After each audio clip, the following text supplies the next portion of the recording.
Olá, pessoal. Sejam todos muito bem-vindos ao nosso curso teórico prático promovido pelo Núcleo de Educação Permanente da nossa instituição, do nosso HGP. Eu me chamo Bruno, eu sou médico, sou cirurgião e convido vocês para a segunda parte do nosso treinamento em acesso venoso central. Primeira parte, nós conversamos um pouco sobre a teoria, nós falamos sobre as indicações, as contraindicações, a definição de um acesso venoso central. Vimos sobre a anatomia das regiões que nós pretendemos fazer uma punção venosa. E agora, nessa aula, a segunda parte da aula, nós vamos esmiuçar a técnica cirúrgica, o passo a passo que nós precisamos seguir e ter na cabeça para que a gente possa fazer um acesso venoso central, diminuindo muito os riscos de complicação. Ok? Então, a aula de hoje é justamente debater passo a passo sobre cada um desses pontos importantes na aquisição de um acesso venoso central. Então, conforme eu falei na aula passada, nós vamos utilizar a técnica de Seldinger. A técnica de Seldinger foi descrita lá em 1953 por esse médico que levou o nome dele para a técnica, onde nós fazemos uma punção, nós colocamos um catéter venoso na parte central utilizando um fio-guia metálico.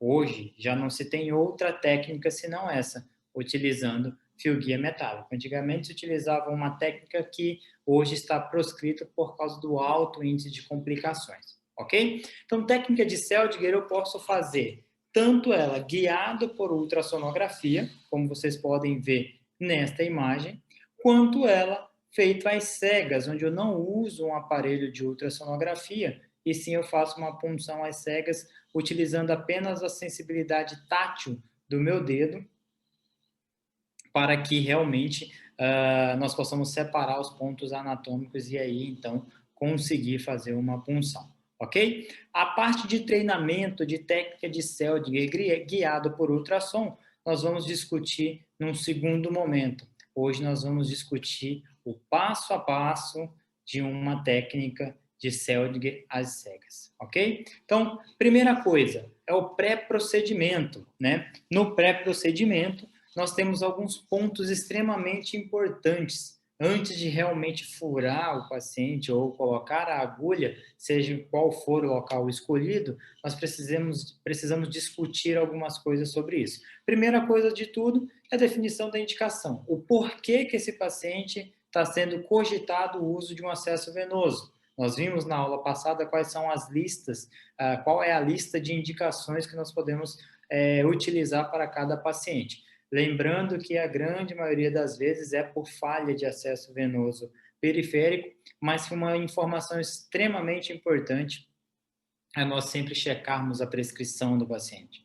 Precisa entender o que vai correr naquele acesso, se realmente precisa desse acesso ou não. Quem não lembra das indicações, volta para a aula passada e dê uma olhadinha naquele quadro de indicações. Segunda coisa muito importante, orientação ao paciente e aos seus familiares, se possível. Se for um paciente contactante, responsável por si próprio, é bom conversar e orientar sobre toda a técnica que você vai fazer com ele.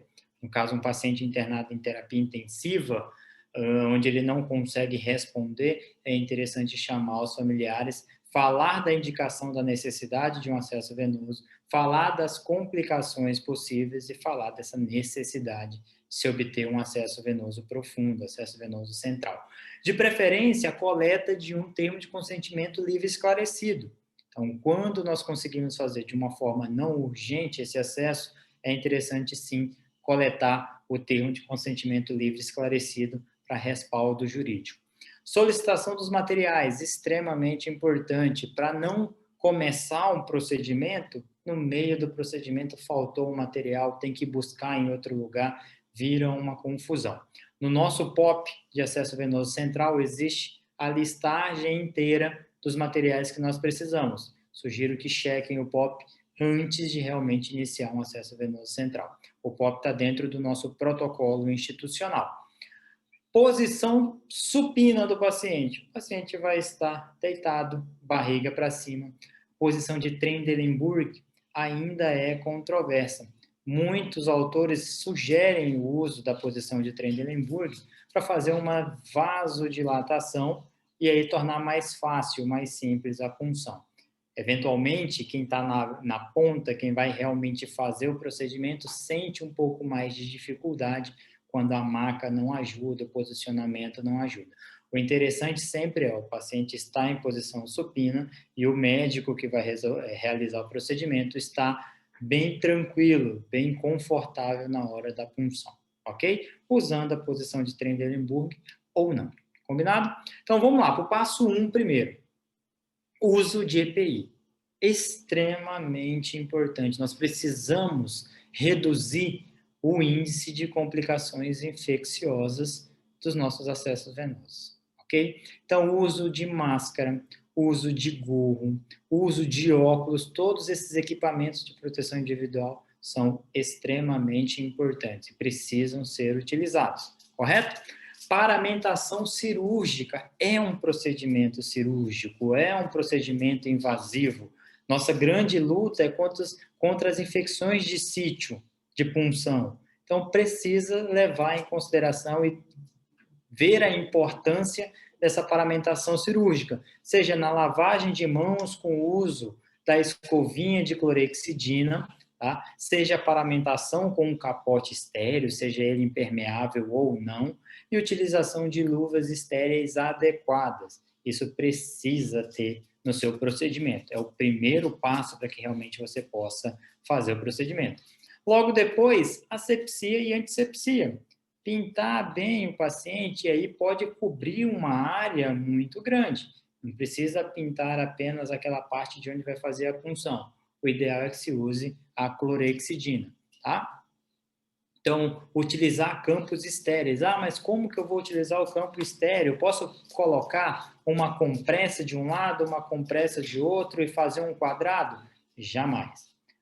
A punção de um acesso venoso central visando reduzir as complicações infecciosas, nós precisamos utilizar uma paramentação de forma completa. Nós precisamos usar campos estéreis e campos estéreis grandes, tá? De preferência que cubra até a parte da metade da coxa do paciente. Isso pensando numa punção de subclave, que é o que nós vamos treinar aqui, tá? Então, evitem utilizar compressas, utilizem nossos campos estéreis. Esse é o primeiro passo extremamente importante. Então, você fez o uso do EPI, você fez a paramentação cirúrgica adequada com lavagem, uso do capote e as luvas estéreis, você fez os procedimentos de asepsia e antisepsia, tá? Os materiais já estão todos abertos para que você possa partir para o passo 2. Passo 2 seria a aplicação de um anestésico. Nós utilizamos lidocaína 2% sem vasoconstritor, sem a epinefrina. Pode ser utilizada qualquer um deles. Pode ser a 1%, 2%, 3%, com vaso, sem vaso. A ideia da lidocaína é realmente fazer um botão anestésico, não necessariamente fazer uma anestesia total, mas o botão anestésico onde nós vamos fazer, onde será o sítio de punção, ok? Então, geralmente nós utilizamos aí 2 ou 3 ml para bloquear a parte de pele e de subcutâneo, ok? Feito isso, nós precisamos identificar a referência anatômica. Lembrem da aula passada, voltem lá na aula passada e revejam a anatomia, correto? Então, quando nós vamos puncionar a veia subclave, uma parte bem prática para que você possa estar fazendo isso é o quê? Puncionar, percorrer toda a clavícula e no momento onde houver um recesso muscular mais voltado para lateral, na bissecção do terço médio e medial, onde tiver esse recesso ali é o ponto de introdução da agulha. Lembrando sempre, nós precisamos fazer essa punção única, tá? Não necessariamente uma única vez, mas em um único orifício. Várias vezes nós conseguimos ver que existem vários lugares que acabam fazendo a punção e o paciente fica num aspecto de peneira. Isso tem que ser evitado, tá? Então, escolham bem, palpa bem, tem que palpar muito bem a clavícula para encontrar esse recesso e fazer a punção num lugar só. Não encontrando a veia, você pode retirar, redirecionar a agulha, mas entrando pelo mesmo orifício que você fez a primeira vez, correto? Então, identificando essa lesão, identificando essa região, a gente pode partir realmente para a nossa punção, que seria o passo 4. Né? Nós temos uma agulha específica para punção, uma seringa específica para punção que vem dentro do kit. O kit de acesso venoso central, o 7F, conforme nós falamos anteriormente, ele vem com a agulha e vem com a seringa específica de punção. Naquele local que você identificou que será seu sítio de punção, você vai direcionar a agulha de uma forma perpendicular em relação à clavícula e vai colocar ela embaixo da clavícula. Lembra da nossa aula de anatomia, onde a gente mostrou para vocês que a veia ela está anterior à artéria e mais inferior do que ela. Tá? Então, nesse sentido, evitem fazer uma punção profunda. Tá bom? Então, vamos lá. Coloca a clavícula, entra perpendicular abaixo da clavícula. Feito isso, segure a sua seringa com uma mão só, geralmente para os destros a mão direita, e coloque o dedo indicador da mão esquerda na fúrcula external. Ele vai ser o seu direcionador. Ele vai direcionar a ponta da sua agulha para onde que tem que ir. Por quê? Se você coloca o seu dedo na fúrcula external, você vai direcionar a sua agulha do seu dedo para cima, da fúrcula para uma parte mais superior, nunca inferior. Dessa forma, a gente consegue evitar complicações de punção, como, por exemplo, pneumotórax ou hemotórax. Então, sempre lembrar, essa mãozinha esquerda, esse dedo indicador, vai ficar parado aqui na fúrcula muito tempo. E a nossa seringa, nós vamos direcionar com uma mão só, tracionando o êmbolo para que se possa fazer pressão negativa. E aí você vai percorrendo aquela região bem devagar.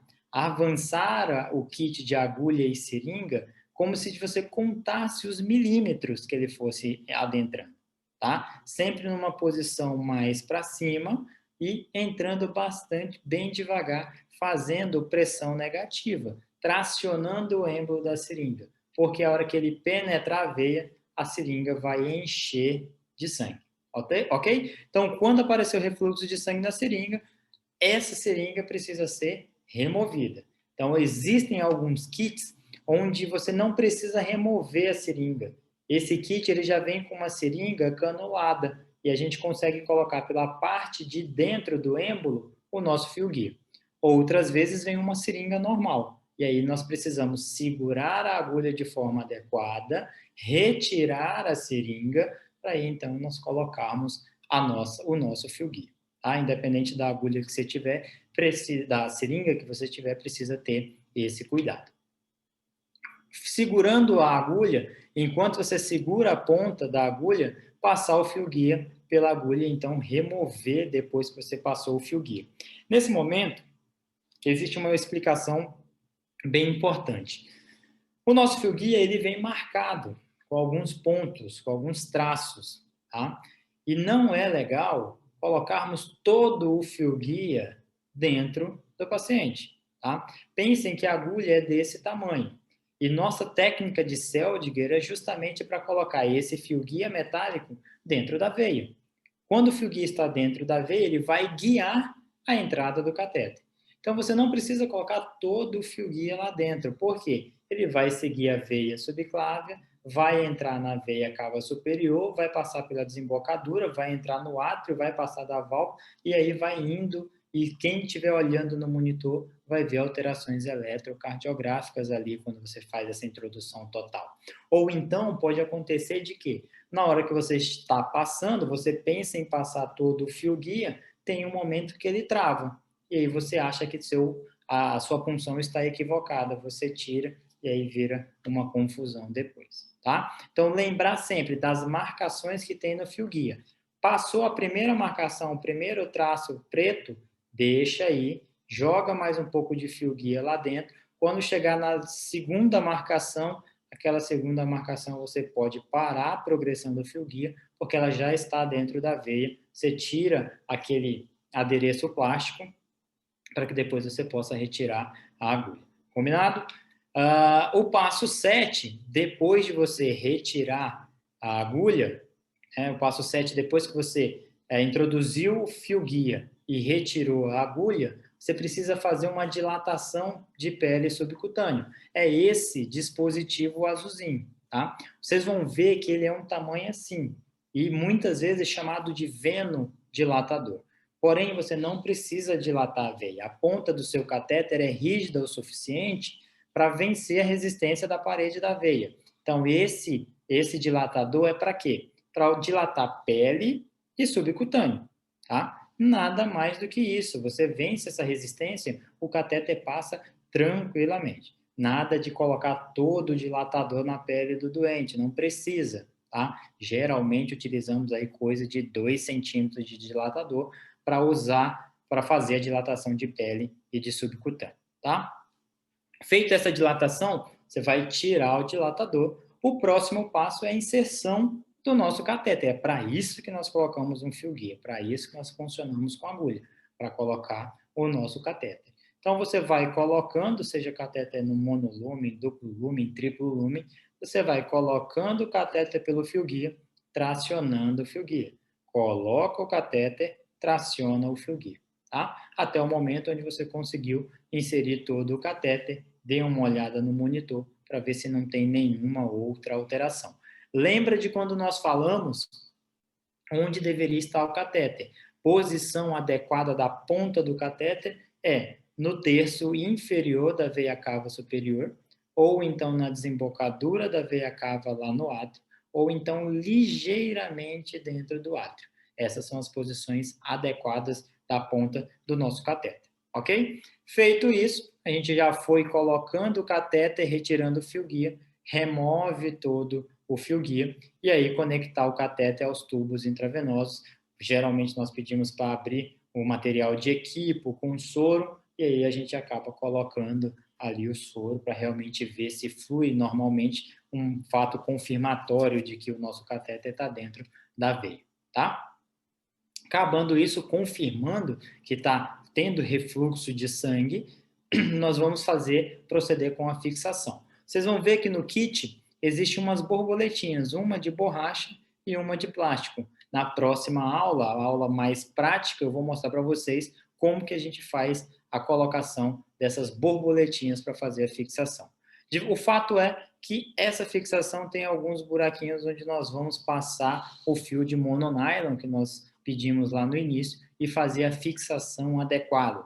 Existem alguns profissionais que acabam fazendo a fixação utilizando ponto em bailarina. Eu não acho que seja interessante, ainda mais quem não tem a técnica cirúrgica de força para usar o fio, isso pode obstruir o nosso catéter. Usem a borboletinha que vai dar tudo certo, tá? Para maior segurança, fixar os tubos intravenosos no lugar com o esparadrapo. E sempre obter uma radiografia de tórax. O nosso procedimento de inserção de catéter venoso central só acaba quando nós verificamos a radiografia de tórax. Duas coisas nós precisamos ver na radiografia. Primeiro, posicionamento do catéter. Segundo, complicação de hemopneumotórax. Tá? Estando tudo bem, nosso procedimento encerra ali e a partir de agora nós já podemos utilizar as duas vias do catéter para fazer a infusão de medicações, de fluidos, o que motivou a inserção desse catéter venoso central. Combinado? Essa foi uma parte mais teórica do que realmente a prática. Nossa segunda aula de 3 aulas, a próxima, vou mostrar para vocês na prática, simulando num boneco de prática, como que a gente faz esse acesso venoso central. Ok? Muito obrigado por vocês terem chegado até aqui e até a próxima.